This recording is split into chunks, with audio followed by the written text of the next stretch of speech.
नमस्कार, ब्रेकफास्ट बिना ब्रेक के देख रहे हैं आप। आपके साथ मैं हूं प्रिया सिन्हा। 100 बड़ी खबरों के साथ बुलेटिन की शुरुआत हम कर रहे हैं। एलएसी को लेकर अमेरिकी विदेश मंत्री माइक पोम्पियो ने भारत को एक बड़ी खतरे से आगाह किया है। पोम्पियो ने चीन को आड़े हाथों लेते हुए कहा कि उसने भारत की उत्तरी सीमा पर 60,000 सैनिक तैनात किए हैं। चीन के खिलाफ भारत ने भी तैयारी पूरी कर ली है। लेह में आईएएफ बेस के पास भारत ने चिनूक हेलीकॉप्टर लेकर जंगी जहाज तैनात किए। चीन से तनातनी के बीच पूर्वी लद्दाख में इंडियन एयरफोर्स के नाइट ऑपरेशन जारी हैं। भारतीय वायुसेना के चिनूक हेलीकॉप्टर रात में भी गश्त कर रहे हैं। भारतीय वायुसेना की ड्यूड कहे जाने वाले अपाचे हेलीकॉप्टर भी लद्दाख में दिन रात उड़ान भर रहे हैं। इंडियन एयरफोर्स रात में भी पुख्ता तैयारी कर चुकी है। लद्दाख एयरबेस से MI-17 भी आसमान में दहाड़ता हुआ नजर आया। नाइट ऑपरेशन के लिए MI-17 हेलीकॉप्टर लेटेस्ट तकनीक से लैस है।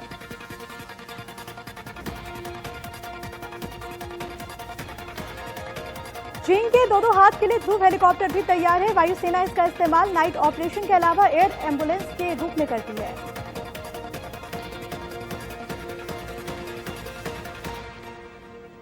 चीन के खिलाफ इंडियन एयरफोर्स तैयार है। लद्दाख के अग्रिम मोर्चे पर रसद के लिए MI-26 ट्रांसपोर्ट हेलीकॉप्टर्स का इस्तेमाल किया जा रहा है। लेह में भारतीय वायुसेना के फाइटर विमान उड़ान भर रहे हैं, तो वहीं ट्रांसपोर्ट विमान C-17 ग्लोबमास्टर की हलचल बढ़ने से चीन की मुश्किलें और बढ़ गई हैं। इंडियन एयरफोर्स का jumbo transport aircraft IL-76 Leh के एयरबेस पर उतरा है। ये विमान किसी भी मौसम में उड़ान भर सकता है। चीन को चौंकाने के लिए ये काफी है। सर्दी के मौसम में भारत ने बड़ी तैयारी की है। चीन से हर तरह के मुकाबले के लिए सेना तैयार है।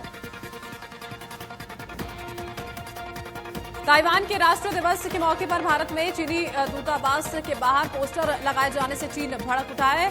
ग्लोबल टाइम्स ने लिखा कि ये आग से खेलने जैसा काम है और इससे पहले ये खराब चल रहे भारत चीन संबंध को और ज्यादा खराब करेगा। भारत के खिलाफ ड्रैगन की नई साजिश का खुलासा हुआ है। चीन पाकिस्तान के साथ मिलकर जम्मू कश्मीर में आतंक फैलाने की साजिश रच रहा है। आईबी सूत्रों के मुताबिक चीन ने ISI पर दबाव बनाया है कि ठंड से पहले आतंकी और हथियार भेजें। सूत्रों के अनुसार ड्रोन के जरिए पाकिस्तान चीन के हथियारों को जम्मू कश्मीर पहुंचाना चाहता है। पाकिस्तान करीब 300 राइफल ग्रेनेड भेजने की तैयारी में है। पाकिस्तान की घुसपैठ का एक वीडियो सामने आया है। केरन सेक्टर में आतंकियों ने घुसपैठ की कोशिश की।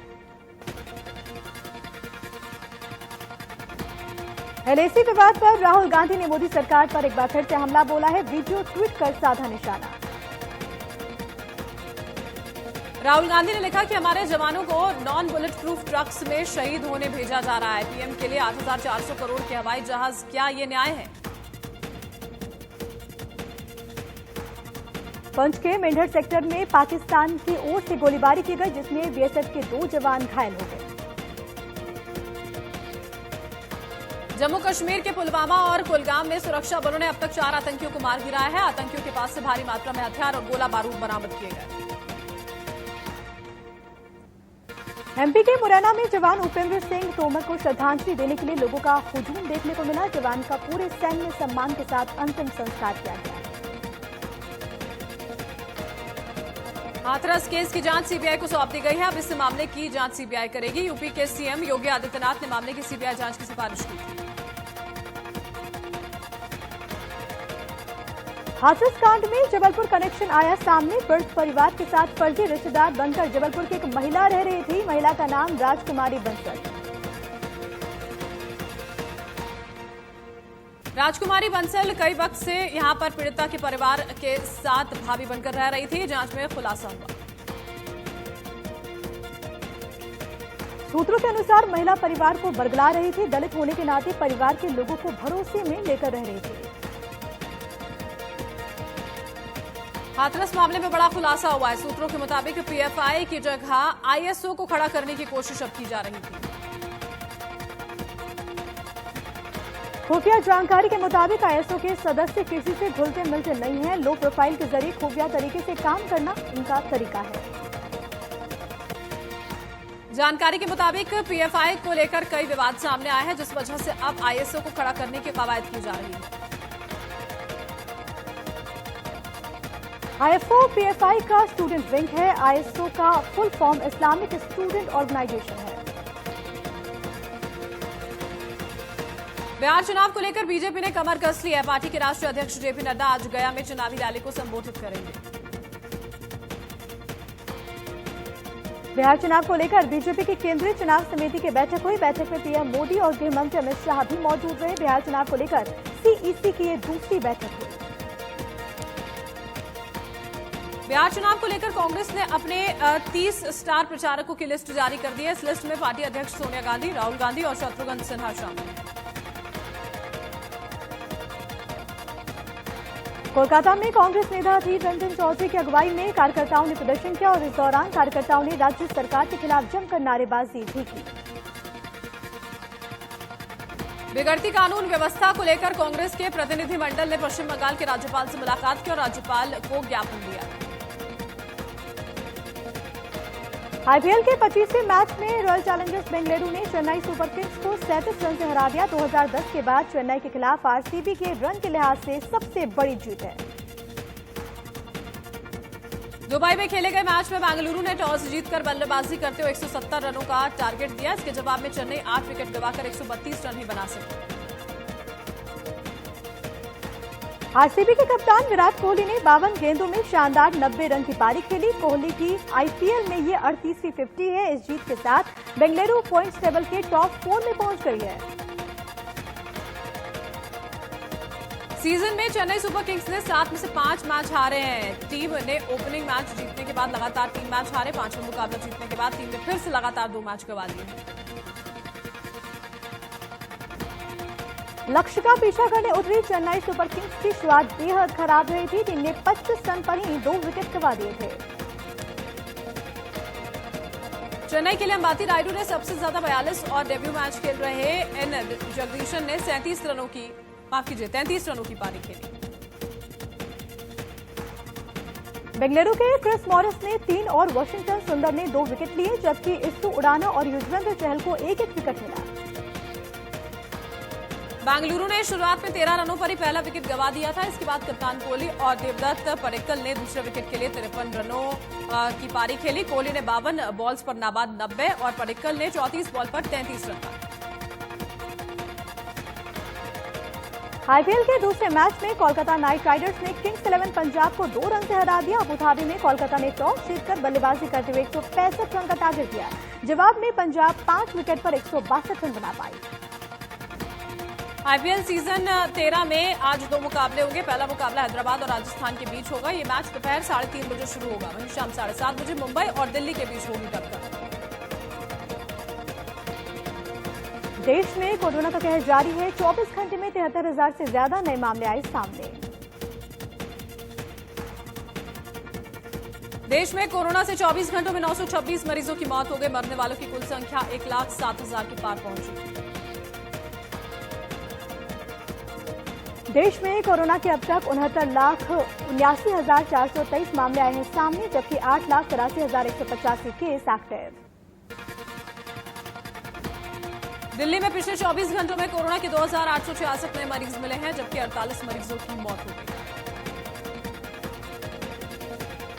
महाराष्ट्र में कोरोना के अब तक कुल 15,17,000 से ज्यादा मामले सामने आ चुके हैं। 24 घंटे में 11,000 से ज्यादा नए मामले आए सामने।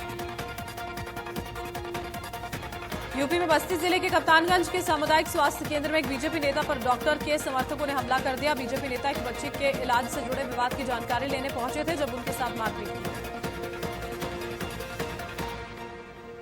लखनऊ के फैजाबाद रोड पर सब्जी मंडी की दुकानों पर अतिक्रमण अभियान के तहत कार्रवाई से हंगामा हो गया। यहां पर कुछ दुकानदारों ने निगम प्रशासन पर भेदभाव का आरोप लगाते हुए नारेबाजी की। दिल्ली में दिल दहला देने वाली वारदात सामने आई है। आदर्श नगर में डीयू के छात्र राहुल को पीट कर मार डाला गया। राहुल की एक युवती से दोस्ती थी। युवती के परिवार वालों को दोस्ती ये पसंद नहीं थी।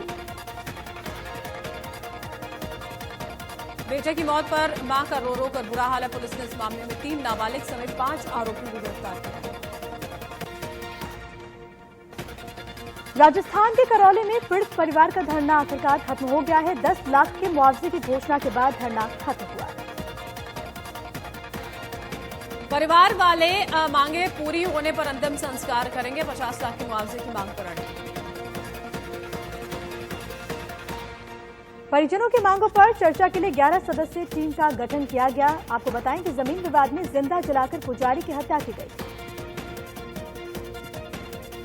राजस्थान में हुई साधु की हत्या को लेकर अयोध्या में महंत राजू दास ने सरकार से पीड़ित परिजनों की मदद की मांग की है। महंत ने कहा कि अगर उनकी मांग पूरी नहीं होती है तो वो अनशन पर बैठेंगे। साधु को जिंदा जलाने के मामले में आगरा में बजरंग दल के कार्यकर्ताओं ने राजस्थान के सीएम का पुतला फूंका, जमकर नारेबाजी। नोएडा में एक नाबालिग के साथ गैंगरेप किया गया। पुलिस ने मामले में 2 आरोपियों को गिरफ्तार किया है। आरोप यह है कि नाबालिग को आरोपियों ने बहला फुसलाकर जंगल में वो ले गए, उसके साथ दुष्कर्म किया। बरेली में मंचलों ने एक युवती से छेड़छाड़ की और विरोध करने पर गाली गलौज कर दिया। आरोपियों ने लड़की का वीडियो बनाकर सोशल मीडिया पर डाल दिया। पुलिस ने 5 आरोपियों को हिरासत में लिया। कानपुर में प्रेमी युगल ने पेड़ से फांसी लगाकर आत्महत्या कर ली, जिससे इलाके में हड़कंप मच गया। फिलहाल पुलिस मामले की तफ्तीश कर रही है। राजस्थान के दौसा में एक शख्स ने नाबालिग से रेप की कोशिश की। पीड़ित परिजनों की तहरीर के आधार पर पुलिस ने मुकदमा दर्ज कर लिया है। आरोपी की तलाश में पुलिस जुटी हुई है। हिमाचल के ऊना में युवती से 3 युवकों ने गैंगरेप किया। हालांकि पुलिस ने सभी आरोपियों को गिरफ्तार कर लिया है और पूछताछ जारी।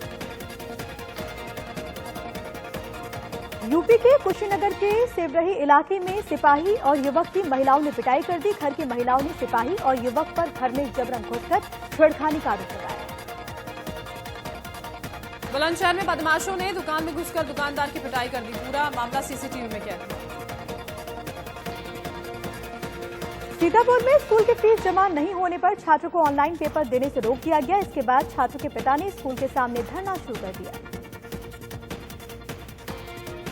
वाराणसी के अस्पताल में ऑपरेशन के बाद मरीज की मौत हो गई। इसके बाद मरीज के परिजनों ने डॉक्टर्स पर लापरवाही का आरोप लगाकर हंगामा किया। गोंडा में एक शख्स का शव खेत में मिलने से हड़कंप मच गया। शरीर पर धारदार हथियार के निशान भी मिले। फिलहाल पुलिस पूरे मामले की जांच में जुटी हुई है। गाजियाबाद में एक दोस्त ने अपने ही दोस्त की हत्या कर दी। फिलहाल पुलिस ने आरोपी को गिरफ्तार कर लिया। पटना में जीआरपी जवानों ने तस्कर को गिरफ्तार किया। तस्कर के पास से 18 किलो सोने और चांदी के गहने मिले। बुलंदशहर में पुलिस ने 25,000 के नामी बदमाश को गिरफ्तार किया है। कुछ दिन पहले बदमाश ने एक ट्रक ड्राइवर की हत्या कर लूट की थी। देहरादून में पुलिस ने आईपीएल में सट्टा लगाने वाले 3 आरोपियों को आखिरकार गिरफ्तार कर लिया है। पुलिस ने आरोपियों के पास से 25 लाख रुपए कैश भी बरामद किए। ग्रेटर नोएडा में ट्रैक्टर ने स्कूटी सवार 2 लड़कों को टक्कर मार दी, जिसमें एक की मौत हो गई जबकि दूसरे की हालत गंभीर बनी हुई। ऋषिकेश में एक जेसीबी ट्रक से नीचे गिर गया। हालांकि हादसे में कोई घायल नहीं हुआ। आपको बताएं कि जिस स्कूटी पर जेसीबी गिरा उसके परखच्चे उड़ गए। दिल्ली में एक अस्पताल के पास एक कार में भयंकर आग लग गई। इस घटना की वजह से थोड़ी देर के लिए अफरा तफरी मच गई। गनीमत रही कि इस घटना में किसी को नुकसान नहीं हुआ। जम्मू कश्मीर के डोडा में आग लग गई। जंगल में लगी आग तेजी से फैलने लगी। आसमान में दूर दूर तक धुआं दिखने लगा।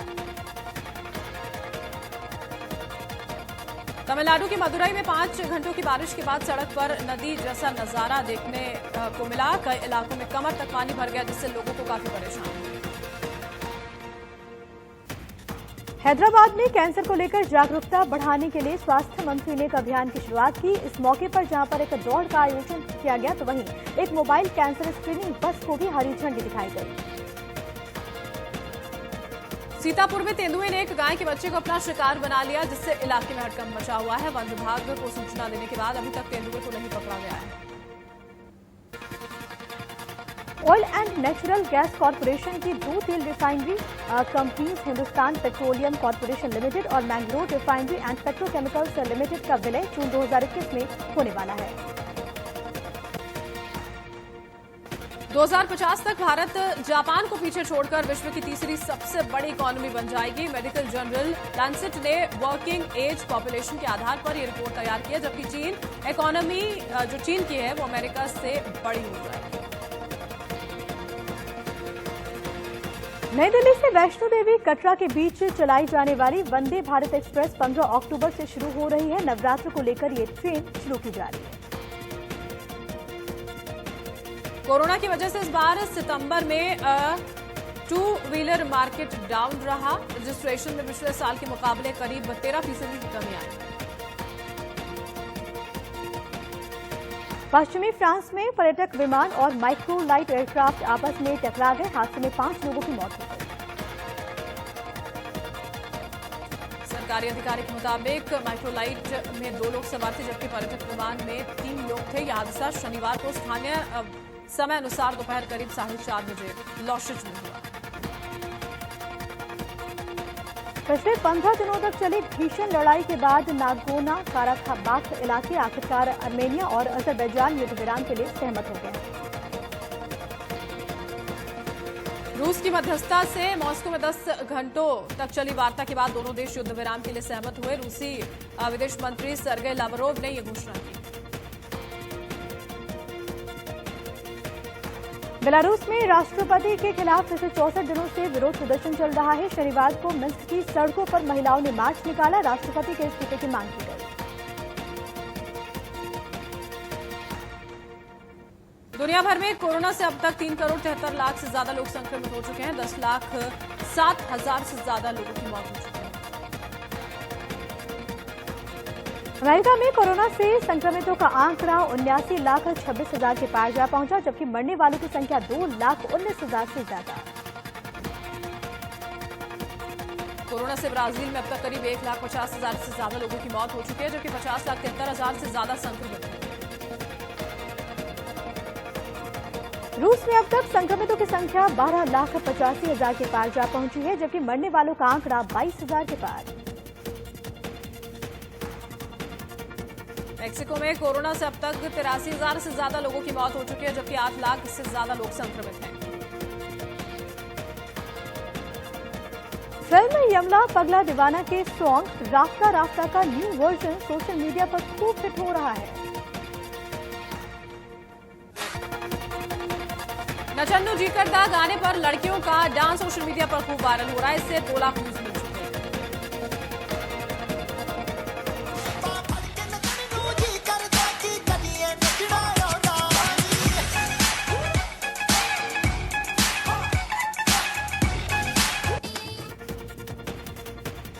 फिल्म देवदास के क्लासिकल गाने पर सोशल मीडिया पर डांस खूब छाया है।